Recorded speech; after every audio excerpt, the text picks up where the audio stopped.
Minimum wage has to go up.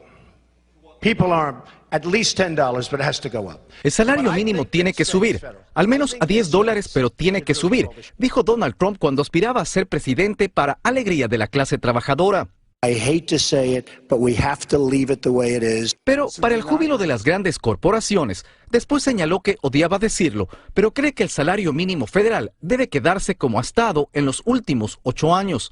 $7.25 por hora. No va a subir el gobierno el salario mínimo, pero lo que está pasando, que es lo más importante, es que los salarios en general están subiendo debido a la prosperidad y debido al hecho que los empleadores tienen que competir. Trump siempre ha tenido una gustosa relación con las grandes corporaciones que venden comida rápida. Pero las estrategias emprendidas por el Departamento de Trabajo durante los primeros 6 meses de su gobierno, dicen los analistas, favorece más a estas empresas que a la fuerza laboral. Entre muchas cosas, regresaron a la industria las denominadas cartas de opinión, que no son más que alternativas legales que los empleadores pueden utilizar para defenderse de demandas laborales y que la administración de Barack Obama las había prohibido. También el Departamento de Trabajo rescindió órdenes ejecutivas de restricciones a empresas con historial de robos de salario para que no se les haga tan difícil conseguir contratos con el Estado. La política de Donald Trump ha estado enfocado en aumentar el crecimiento económico, la prosperidad más en general, más producción, más oportunidad. Pero si hay alguien que conoce la realidad de lo que sucede en la industria de la comida rápida puertas adentro, esos son los trabajadores, quienes tienen 1.000 historias de injusticias que contar. Es mentira que tú trabajas solamente en driver, no, tienes que hacer muchas cosas por el salario mínimo, que es de $8. Jairo Quintero durante muchos años recibía 35 centavos de dólar por milla recorrida entregando la comida rápida de las grandes empresas. Pero ahora que aparecieron las aplicaciones digitales, se alejó de las franquicias y actualmente gana $1.42 por la misma distancia. Desde Miami, Florida, Galo Arellano, Univisión.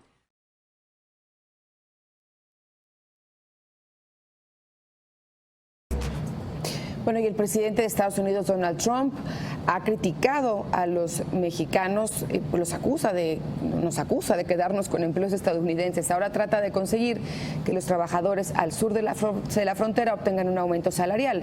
Eric Martin, corresponsal de economía de Bloomberg, nos habla más sobre este tema. Eric, ¿por qué el presidente Trump, cómo lo entendemos, por qué le interesa ver mejores sueldos en México? Buenas noches. Sí, buenas noches. Es una muy buena pregunta. Elevar los salarios en México sería una manera para enfrentar el déficit de comercio que tiene Estados Unidos con México.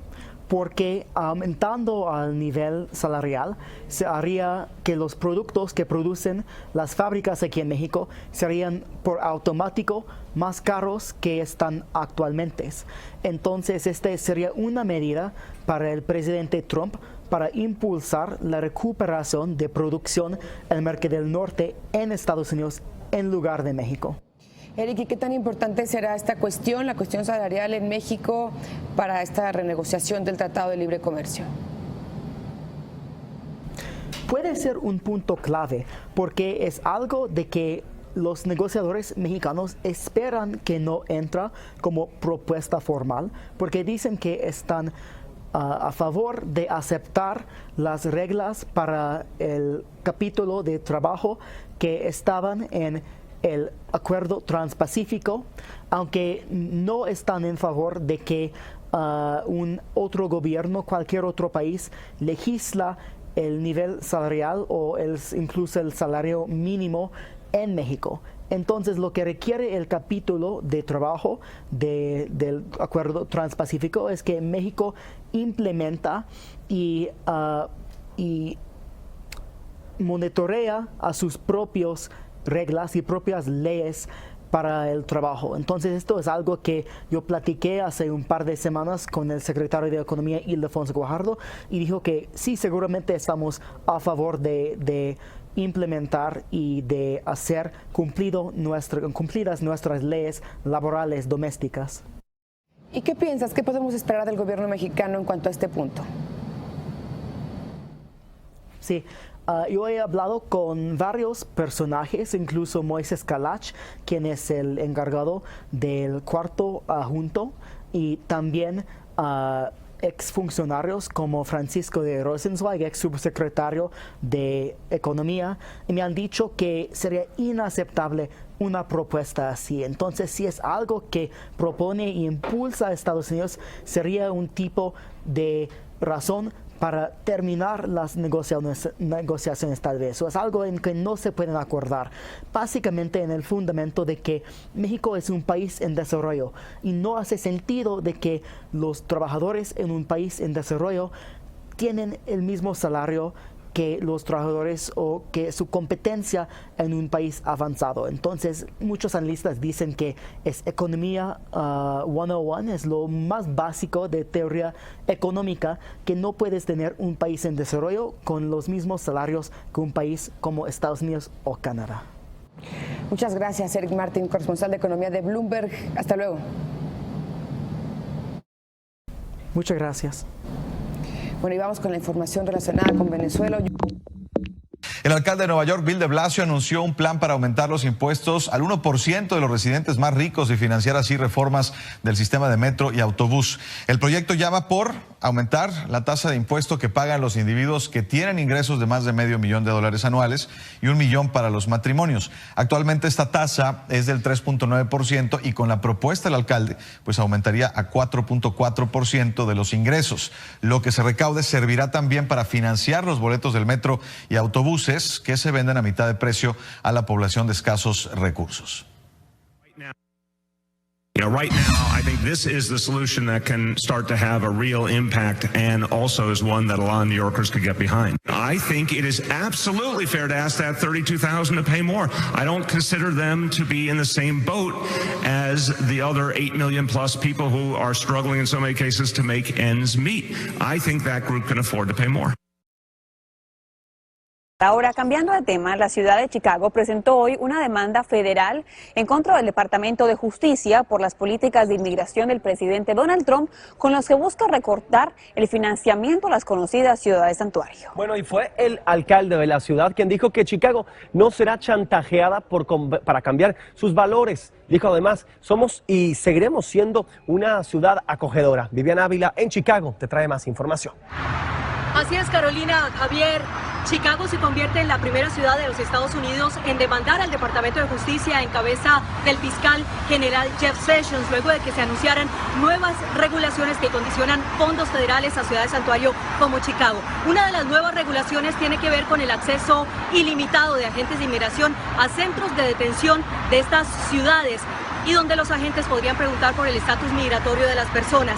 El alcalde de la ciudad, Rahm Emanuel, ha dicho que no se dejará chantajear ni extorsionar con estas nuevas regulaciones y por eso entabló esta demanda. Además, se dice que la ciudad seguirá siendo un santuario para todos los inmigrantes y que lo más importante es conservar la credibilidad de la policía con la comunidad.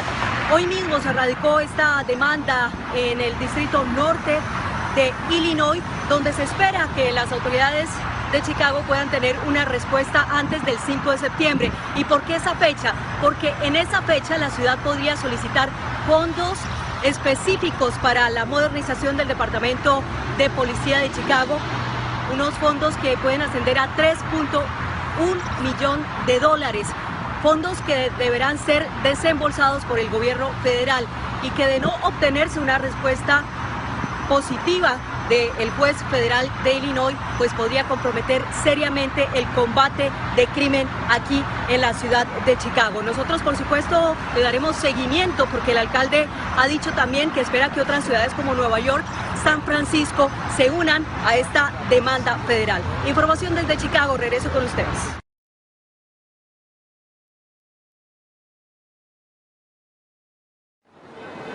En esta Corte Federal del Distrito Norte de Illinois, la ciudad de Chicago radicó la demanda de 46 páginas contra el fiscal general Jeff Sessions, en la que dice que es ilegal que el gobierno retenga fondos federales de seguridad pública a las llamadas ciudades santuario.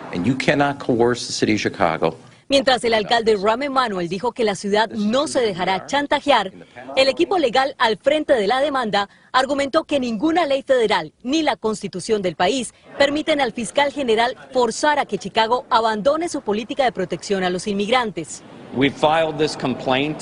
Entablamos esta demanda porque la ciudad no puede sacrificar fondos esenciales o estar de acuerdo con políticas que van en contra de nuestra ordenanza de bienvenida a los inmigrantes. La acción legal se instauró luego de que el Departamento de Justicia condicionara la entrega de recursos de hasta $3 millones a Chicago a parámetros con los que tendría que cumplir cuando solicite los fondos. Entre ellos, que se dé acceso ilimitado a agentes de inmigración a centros de detención.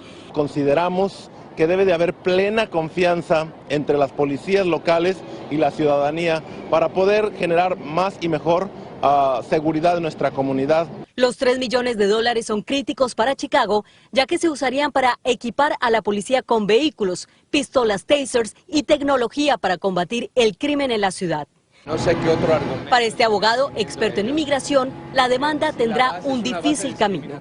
Ha habido situaciones similares. En los años 80, con el presidente Reagan, algunos estados que se rehusaron a subir la edad de 21 años, se les cortó los dineros federales y eventualmente la Corte Suprema dijo que el gobierno federal tenía ese derecho. Frente a la demanda, el fiscal general Jeff Sessions dijo en parte que el alcalde se queja de que el cumplimiento de la ley federal requeriría un reordenamiento de la práctica de la ley en Chicago. Pero eso es justo lo que necesita la ciudad, un compromiso con el Estado de Derecho y con las políticas que han anulado la cultura de la anarquía y que han sitiado a Chicago. Los abogados demandantes esperan recibir una respuesta de la Corte antes del 5 de septiembre, fecha límite para que la ciudad pueda solicitar fondos federales de seguridad pública. En Chicago, Viviana Ávila, Univisión.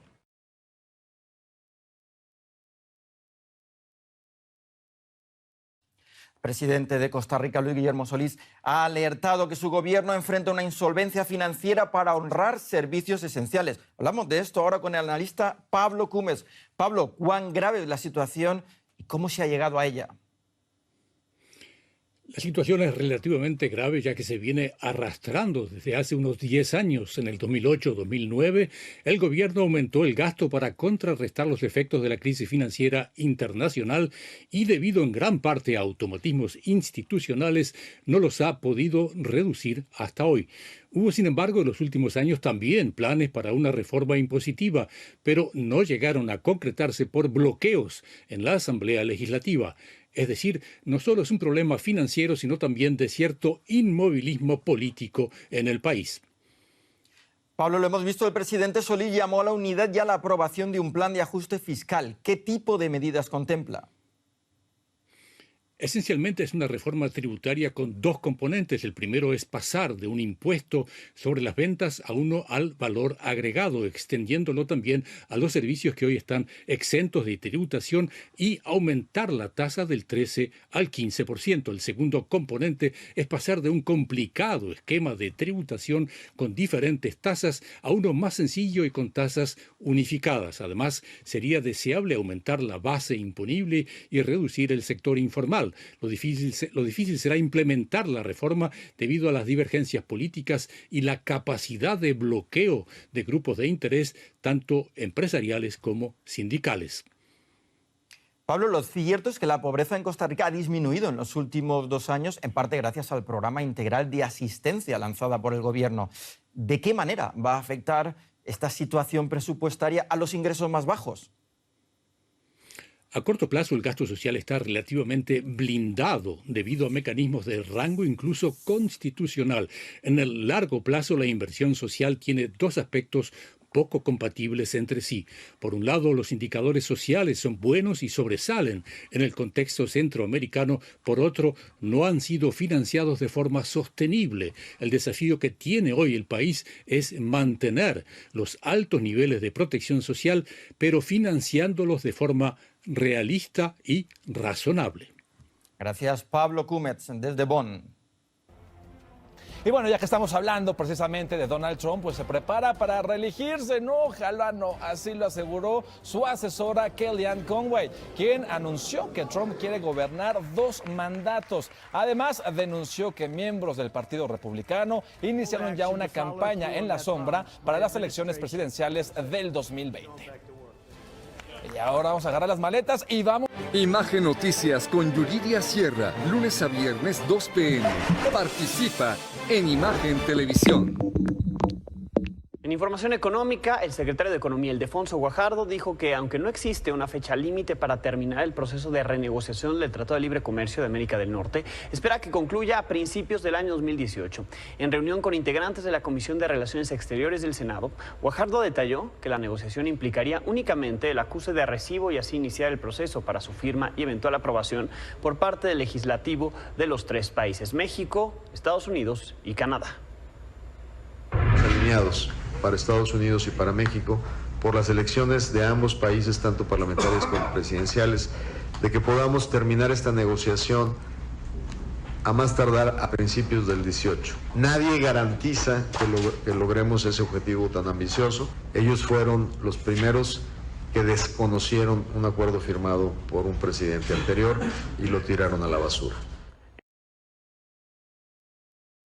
Neuchâtel es el primer cantón suizo en introducir el salario mínimo. Se trata de toda una novedad en Suiza tras la decisión del Tribunal Federal de rechazar en última instancia un recurso de asociaciones de empresarios. Un mínimo de 20 francos suizos, unos 18 euros por hora, se aplicará próximamente para afrontar el problema de los llamados trabajadores pobres. Estamos contentos y esperamos que otros cantones logren lo mismo porque hay gente pobre en todos los cantones suizos. No es normal que alguien que trabaja a tiempo completo no gane suficiente dinero para vivir, dice esta exdiputada del movimiento Solidarité. La medida tiene su origen en una norma de 2011 aprobada por votación popular que posibilitaba una ley para introducir el salario mínimo en Neuchâtel. 20 francos es ideal, llevábamos tiempo esperando algo así y espero que pronto sea realidad, dice este taxista.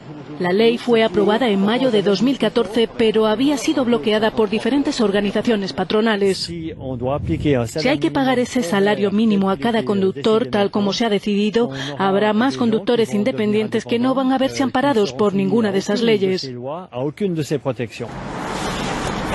El Tribunal Federal ha desestimado que la ley pueda considerarse anticonstitucional, por lo que el salario mínimo horario se aplicará con efecto inmediato.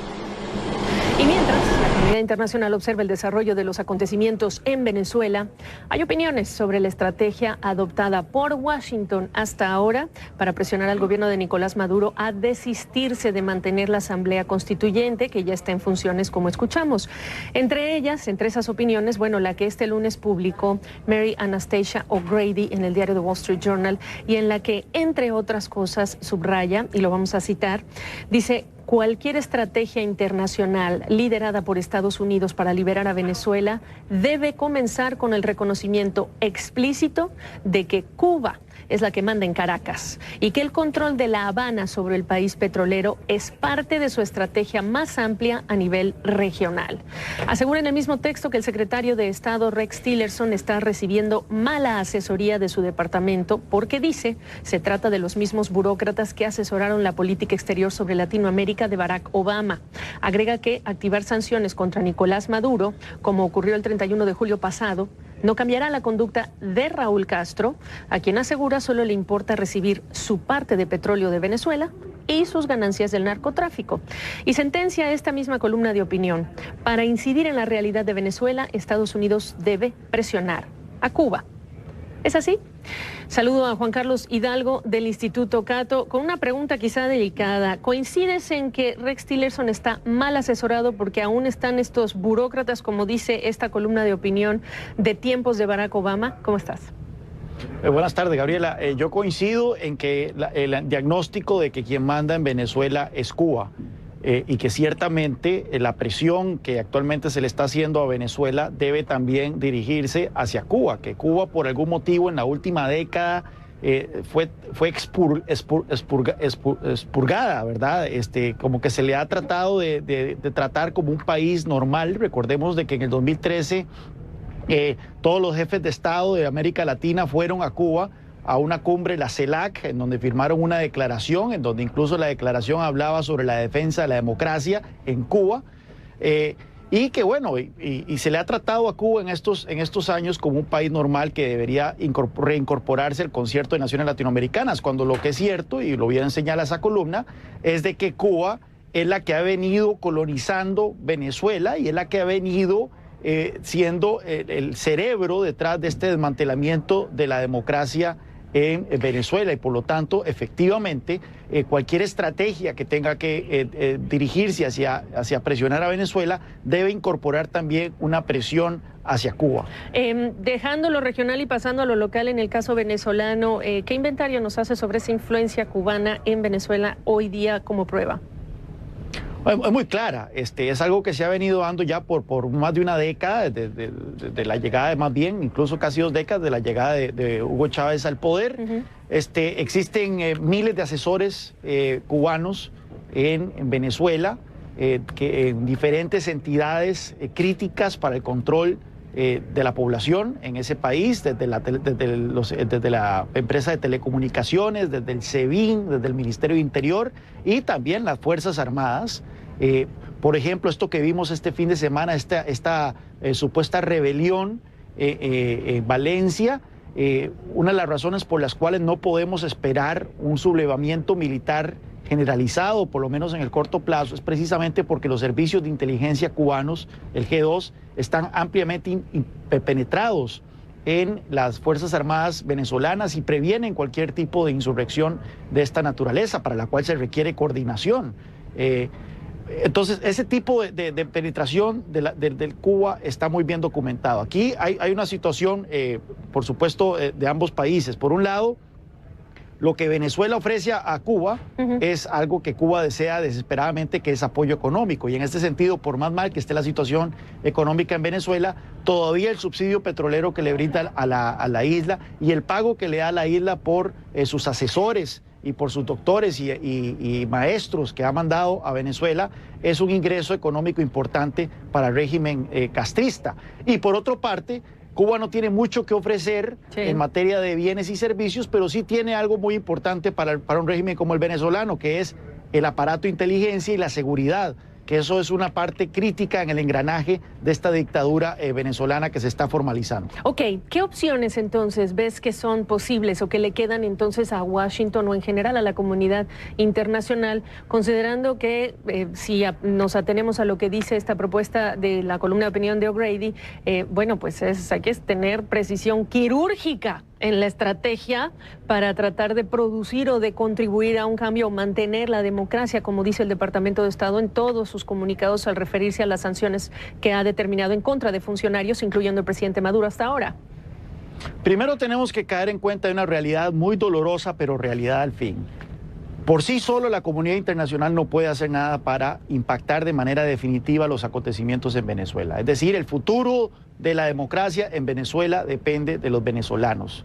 La comunidad internacional puede tomar medidas que ayuden a que los ciertos acontecimientos tomen un lugar, pero al final de cuentas serán los venezolanos los que determinen si su país se vuelve una nueva Cuba o es una democracia. Ahora bien, yo creo que las sanciones económicas a individuos son efectivas, o sea, tienen su impacto. Recordemos de que se estima que entre 300 y 400 mil millones de dólares han sido robados de las arcas públicas venezolanas en los últimos 15 años. Esa plata no se encuentra en bolívares en Venezuela, esa plata se encuentra en dólares fuera del país, en el sistema financiero estadounidense, europeo. Entonces, sanciones de congelamiento de activos, sanciones de impedimento de salida, etcétera, eso es efectivo. Que sean coordinadas entre Estados Unidos, la Unión Europea y América Latina y que incluyan a Cuba. Ahí sí estoy de acuerdo yo. O sea, acabar con este proceso de normalización de Cuba. Yo estuve a favor de la apertura de relaciones y el levantamiento de sanciones a Cuba, pero no podemos tratar a Cuba como un país normal. Es una dictadura estalinista en el hemisferio y trata de exportar su modelo político a otras partes de la región, como lo estamos viendo en Venezuela. Ok, para cerrar lo más breve, los contrapesos que también aquí hay que considerar a nivel regional de países como Nicaragua, de países como Ecuador, de países como Bolivia, en este mismo eje de países agrupados a favor o en contra de las políticas, las decisiones de la administración de Maduro. Bueno, sí, son países que han tratado en mayor o menor medida copiar Claro, pero ¿qué hacer? ¿Qué hacer con ellos? Bueno, en este momento nuevamente, el desarrollo de los acontecimientos en estos países depende de sus habitantes. No se puede hacer mucho por rescatar la democracia en Nicaragua o rescatar la democracia en Ecuador o rescatar la democracia en Bolivia si la mayoría de los habitantes de esos países están convencidos del rumbo que actualmente tienen esas naciones. Por el momento vemos de que Bolivia tal vez es el país en donde hay una mayoría que no comparten el modelo de Evo Morales, ya lo manifestaron en un referéndum hace un par de años. Habrá que ver si el Evo Morales pretende subvertir ese mandato y tratar de lanzarse otra vez para presidente, pero en el caso de Nicaragua y Ecuador parece que todavía una mayoría de los habitantes de esos países quieren continuar por el rumbo que han marcado sus gobernantes en la última década. Interesante, y esto en relación, por supuesto, con la influencia que pueden ejercer, todo en relación con lo que está ocurriendo en Venezuela. Gracias, gusto verte, Juan Carlos Hidalgo. Así es. Y en más noticias, Caro, un Buenas supermercado en Caracas fue escenario de un duro reclamo en contra de la rectora del Consejo Nacional Electoral, Socorro Hernández. Escuchemos qué le dijo una molesta clienta.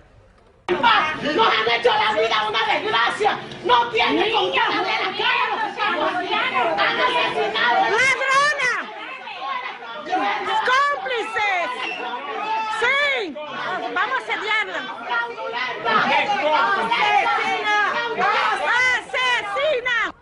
Bueno, y qué descontento. Fuertes, exactamente, fuertes imágenes, como siempre la gente preparada con los teléfonos celulares.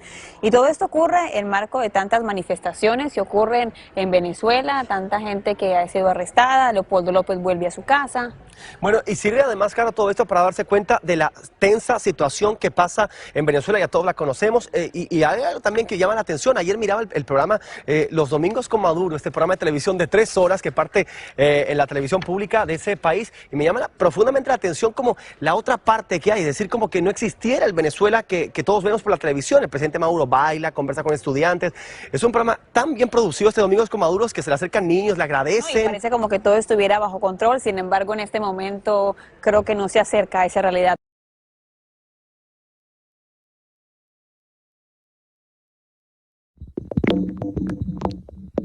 El fiscal general de Estados Unidos, Jeff Sessions, dijo que se sancionará a los filtradores de información gubernamental sensible después de que se diera a conocer la transcripción de la llamada entre los presidentes Enrique Peña Nieto y Donald Trump, y aseguró que las filtraciones lastiman al país. Since January, the department has more than tripled the number of active leak investigations compared to the number pending at the end of the last administration. And we've already charged 4 people with unlawfully disclosing classified material or with concealing contacts with federal officers. I have this message for our friends in the intelligence community. The Department of Justice is open for business, and I have this warning for would-be leakers: don't do it. Hola Yuri, te cuento que estamos prácticamente a poco más de una semana, 10 días de que comience la renegociación del Telecán. Hoy estuvo el secretario de Economía, Ildefonso Guajardo, contestando preguntas con la Comisión de Relaciones Exteriores, informándolos en el Senado de la República. Esto fue parte de lo que dijo el secretario con respecto a los 3 puntos que le preocupan. ¿Y qué riesgos veo del documento del 17 de julio, que ustedes conocen perfectamente? Veo básicamente 3 áreas de preocupación. La primera es una fijación extrema sobre el concepto de déficit comerciales, que tenemos que ser muy cuidadosos de cómo se maneja. Por otro lado, hoy platiqué por la mañana con Moisés Kalash, él es el encargado de la negociación de parte del Consejo Coordinador Empresarial, es el cuarto de junto, como se le conoce, cuando están negociando los gobiernos. Hay un cuarto de junto del sector privado en donde están haciendo preguntas, consultas, y esto es parte de lo que me dijo con respecto a la expectativa que hay en cuanto a este proceso. Creemos que la negociación va a ser una negociación difícil y por lo tanto seguramente vamos a tener discrepancias continuas. La parte que más nos tiene ocupados es la parte de la retórica, o sea, cómo poder sentarnos en la mesa a poder negociar un tema como el déficit cuando sabemos que es un indicador que no es el correcto y que es un indicador que realmente tiene muchas aristas más allá de la parte comercial. Pues sí, este asunto del déficit comercial no ayuda como un concepto y un objetivo dentro de la renegociación. Imagen Noticias con Yuridia Sierra, lunes a viernes 2 p.m. Participa en Imagen Televisión. En el día 200 de su presidencia, Donald Trump arremete contra los principales medios de Estados Unidos y asegura que su popularidad está subiendo, pese a los datos de las encuestas. Trump empezó la jornada con una secuencia de tweets en los que aseguró que su base de votantes está creciendo. La semana pasada, sin embargo, un sondeo de la Universidad de Quinnipiac señaló que su popularidad ha alcanzado un mínimo del 33%. Mientras su índice de aprobación entre los blancos de baja formación, un segmento demográfico clave en su victoria electoral, ha pasado en un solo mes del 53 al 43%. Trump ha sido criticado por haberse ido de vacaciones sin cerrar su tan esperado reemplazo de la reforma sanitaria del expresidente Obama, ni ninguna otra ley de peso. El presidente, que está rodeado en su club de golf de sus principales asesores, no ha conseguido desviar el discurso mediático de la investigación de la trama rusa y las rencillas de su equipo. En otro de sus tweets, Trump criticó a una serie de periódicos y canales televisivos. Este tuit, dirigido al New York Times en particular, se da después de que el diario neoyorquino informara sobre una campaña republicana para que algunos conservadores se posicionen como candidatos si Trump no se presentara a la reelección en 2020, acosado por los escándalos. El periódico destaca que el vicepresidente Mike Pence está sugiriendo a donantes su disposición a ser heredero presidencial, algo que llevó al exgobernador de Indiana a emitir un inusual comunicado calificando el artículo como falso.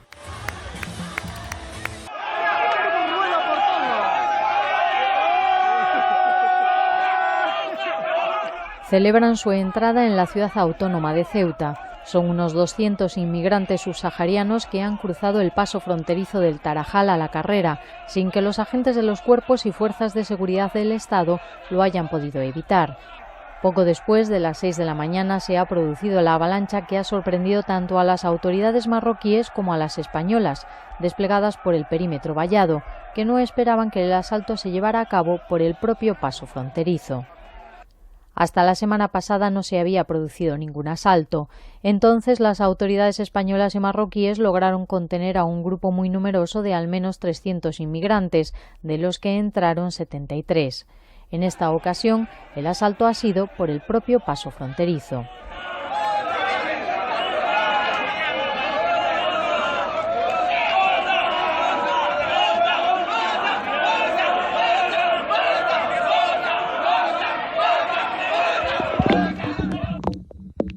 En un comunicado, el Vaticano se pronunció por primera vez sobre el conflicto en Venezuela y rechazó la Asamblea Constituyente al considerar que fomenta un clima de tensión e hipoteca el futuro.